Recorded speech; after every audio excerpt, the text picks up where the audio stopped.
नमस्कार, मैं नूतन केडिया आज पुनः अपने नोट्स भक्ति काल के उदय के कारण लेकर प्रस्तुत हूँ।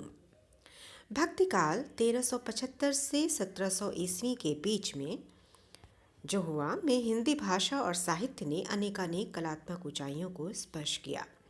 इसके उदय के कारणों पर अगर हम विचार करें तो नंबर 1 है पराजित मनोवृत्ति का परिणाम और मुस्लिम राज्य की प्रतिष्ठा की प्रतिक्रिया।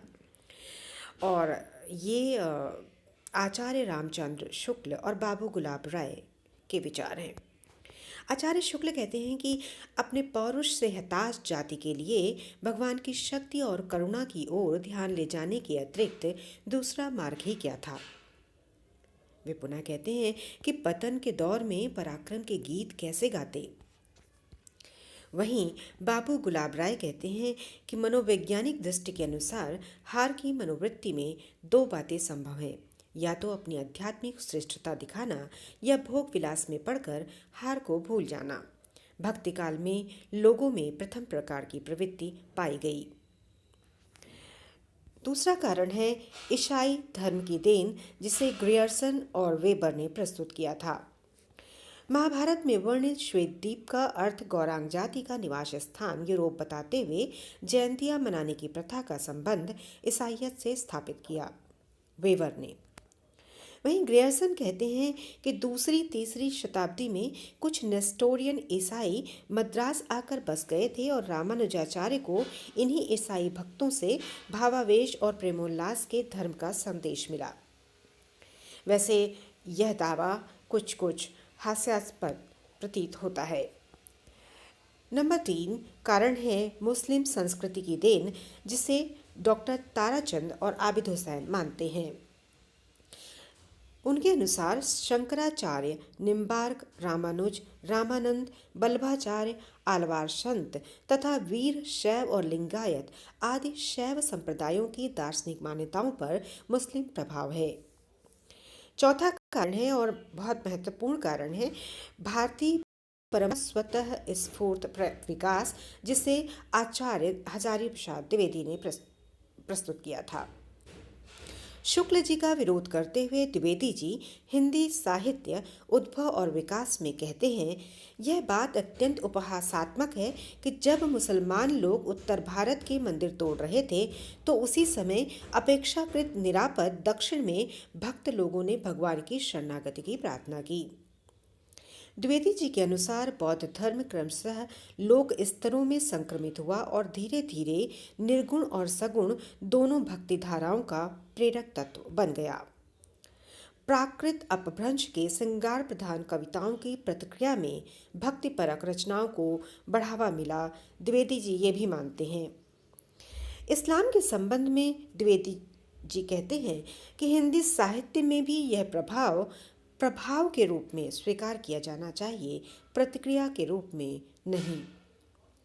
द्विवेदी जी ने भक्ति आंदोलन को लोक जागरण की संज्ञा दी।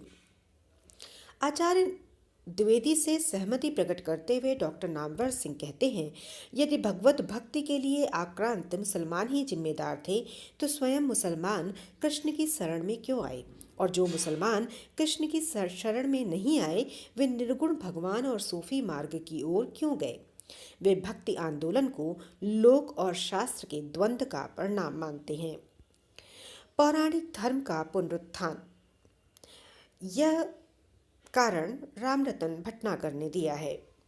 नंबर 6 उच्च वर्गों के विरुद्ध निम्न वर्गों की विद्रोही चेतना का परिणाम ही भक्ति काल के उदय का कारण है, इसे मुक्तिबोध ने प्रतिपादित किया है। कुछ अन्य विचारकों के मत हम जानते हैं कि सामंतवाद के विरुद्ध व्यापारियों और दस्तकारों की प्रतिक्रिया है। बच्चन सिंह जी कहते हैं कि मुसलमानों का आक्रमण और स्वतः विस्फोट विकास दोनों ही कारण जिम्मेदार थे। उनके अनुसार शुक्ल जी और द्विवेदी जी दोनों के मत अर्ध सत्य हैं। इरफान हमीद कहते हैं कि दिल्ली सल्तनत की स्थापना के कारण जब बड़े पैमाने पर सड़क और भवन निर्माण कार्य आरंभ हुआ तो निम्न वर्णों की आर्थिक स्थिति में अचानक सुधार हुआ, जिससे उनके अंदर सामाजिक प्रतिष्ठा की भूख जगी। इसी नई परिस्थिति ने निर्गुण संत काव्य को जन्म दिया। अब जिस भक्ति आंदोलन का आरंभ दक्षिण भारत में हुआ उसके प्रवर्तक आलवार भक्त थे। 4वीं शताब्दी से 9वीं शताब्दी तक भक्ति आंदोलन के सूत्रपात में शंकराचार्य जी की भी बड़ी भूमिका है। उन्होंने अद्वैतवाद दर्शन की स्थापना की।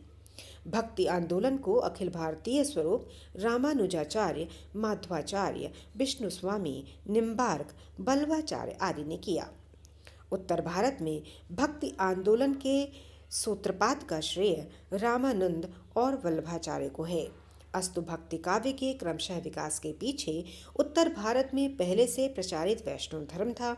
सिद्धो नाथो बौद्ध धर्म का लोकमूलक रूप था। प्राकृतों के श्रृंगार काव्य की प्रतिक्रिया थी। इसके विकास में इस्लाम भी प्रभाव के रूप में उपस्थित था। धन्यवाद। इसमें हमने भक्ति काल के उदय के कारणों के साथ कुछ अन्य पॉइंट्स पे भी नज़र डाली है। मुझे विश्वास है कि आप लोगों को पसंद आएगा। अगर पसंद आए तो प्लीज़ लाइक, शेयर और सब्सक्राइब कीजिए और बताइए कि आप हिंदी साहित्य में और किस विषय पर मेरे नोट्स पढ़ना चाहते हैं। धन्यवाद।